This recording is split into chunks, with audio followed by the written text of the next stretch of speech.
लोकसभा निवडणुकांच्या निमित्ताने सुरुवातीच्या काही दिवसांमध्ये जोपर्यंत आघाड्यांची चर्चा चालू होती तोपर्यंत वंचित बहुजन आघाडी मोठ्या प्रमाणावर चर्चेत होती, परंतु शेवटच्या क्षणापर्यंत त्यांचं महाविकास आघाडीशी जुळलं नाही। अर्थात आताही अगदी फॉर्म मागे घेण्याच्या शेवटच्या दिवसापर्यंत आमची चर्चा सुरूच राहील अशा हळूहळू मुकुल वासनिक असतील, नाना पटोले असतील यांची वक्तव्य सुरू असतात।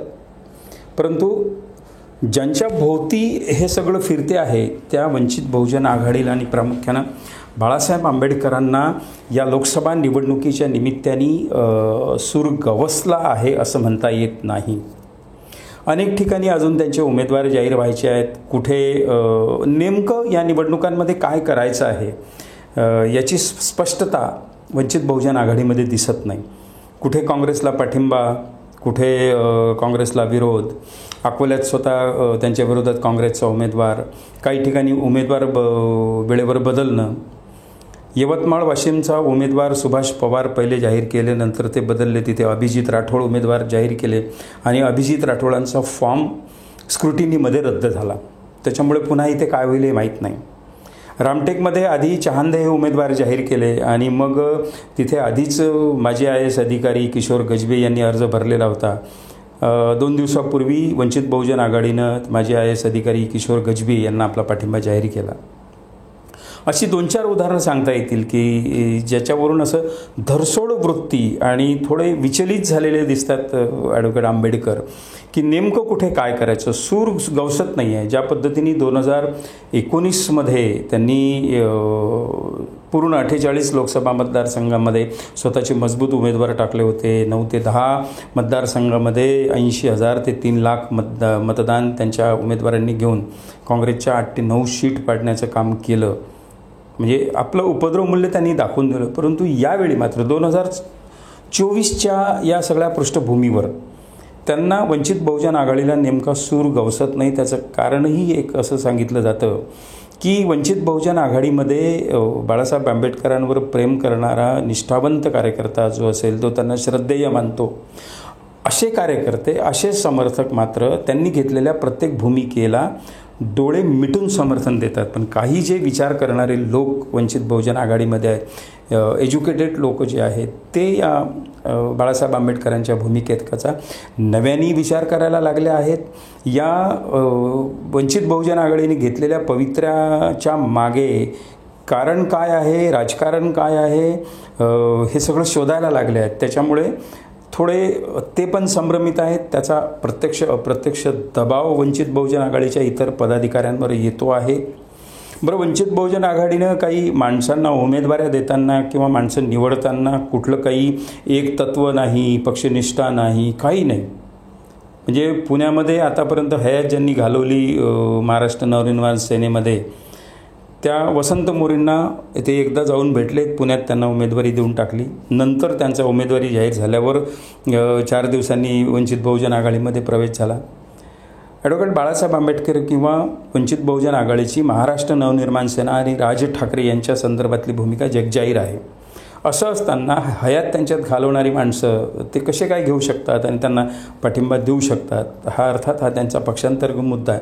परंतु या सगळ्या राजकारणामागे काही तात्विक भूमिका, तात्विक बैठक दिसते आहे अशातला भाग नाही।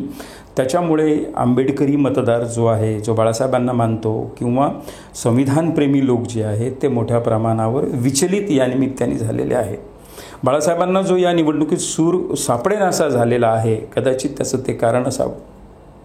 कारण एका बाजूला यावेळी जो अकोला लोकसभा मतदारसंघामध्ये त्यांच्या उमेदवारीसाठी त्यांची प्रतिष्ठा पणाला लागलेली आहे। काँग्रेसनं डॉक्टर अभय पाटील नावाचा एक नवा माणूस, आजपर्यंत ज्याच्यावर काही आरोप प्रत्यारोप करू शकत नाही असा माणूस यावेळी टाकला आणि लोकांचा कल यावेळी काँग्रेसच्या सोबत दिसतोय। मुस्लिमांनी मोठ्या प्रमाणावर आपलं मत काँग्रेसच्या बाजूनी जाण्याचं देशभर निर्णय घेतलेला आहे।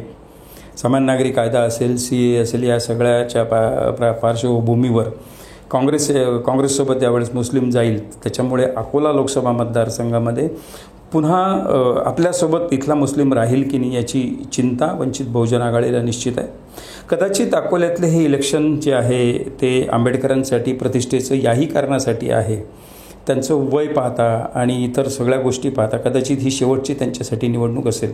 ही निवडणूक संपल्यानंतर येणाऱ्या 5 वर्षानंतर ते वयाची 75वी गाठणार आहेत.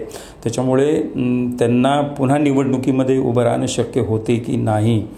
वंचित बहुजन आघाडीच्या एका मोठ्या गटाचं चाहत्यांचं म्हणणं असं आहे की यावेळी कोणत्याही परिस्थितीमध्ये बाळासाहेब आंबेडकर लोकसभेवर जायला हवेत, कारण की यावेळची उमेदवारी ही त्यांची सलग 11व्यांदा उमेदवारी आहे आणि यावेळेस ते गेले नाही तर ते कधीच जाणार नाहीत. या पद्धतीचा विचार अभी नाही तो कभी नाही अशा पद्धतीचा एक निर्वाणीचा विचार वंचित बहुजन आघाडीच्या सगळ्या कार्यकर्त्यांमध्ये आहे. परंतु राज्यभरात सूर मात्र गवसत नाही आहे. शेवटी निवडणुकांचं एकूण व्यवस्थापन, त्याचं कौशल्य, त्याच्यासाठी लागणारा पैसा हे सगळं फॅक्टर त्याच्यात आहेच.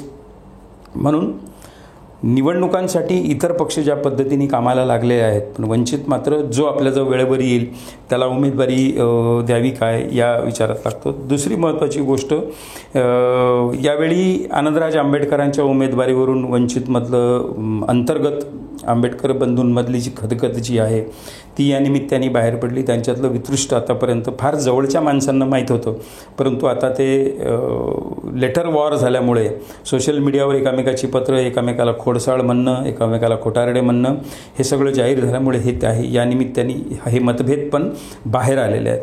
दुसऱ्या बाजूला यावेळेस बाळासाहेब आंबेडकर कदाचित सुजात आंबेडकरांना दक्षिण मध्य मुंबईतून लोकसभेचा उमेदवार म्हणून तिथे रिंगणात उतरवतात काय याची ही चर्चा मोठ्या प्रमाणावर सुरू झालेली आहे. कदाचित आनंदराज आंबेडकर किंवा सुजात आंबेडकर या दोघांपैकी एकाला तिथे दक्षिण मध्य मुंबईच्या मतदारसंघामध्ये उतरवण्यात येईल असं बोललं जात आहे.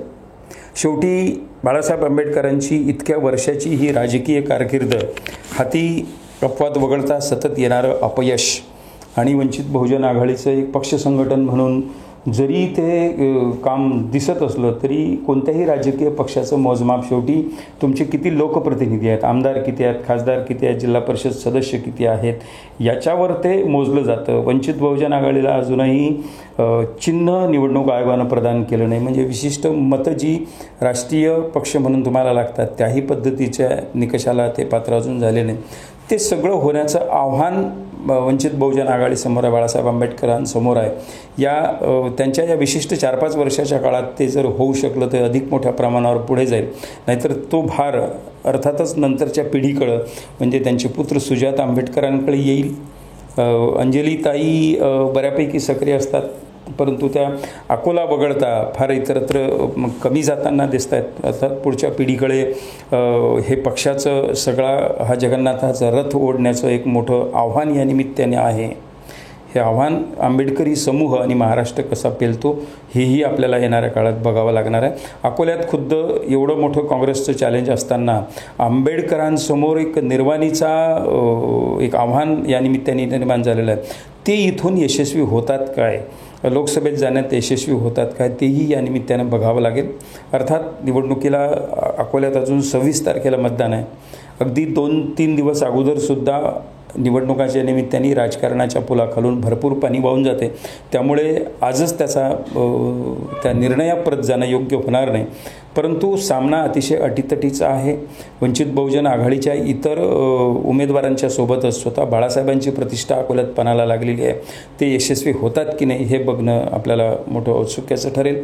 मित्रो, आजच्यापुरतं एवढंच. हा व्हिडिओ आवडला असेल तर रोखोक हे चॅनल सबस्क्राईब करा आणि हा व्हिडिओ लाईक आणि शेअरसुद्धा करा. नमस्कार.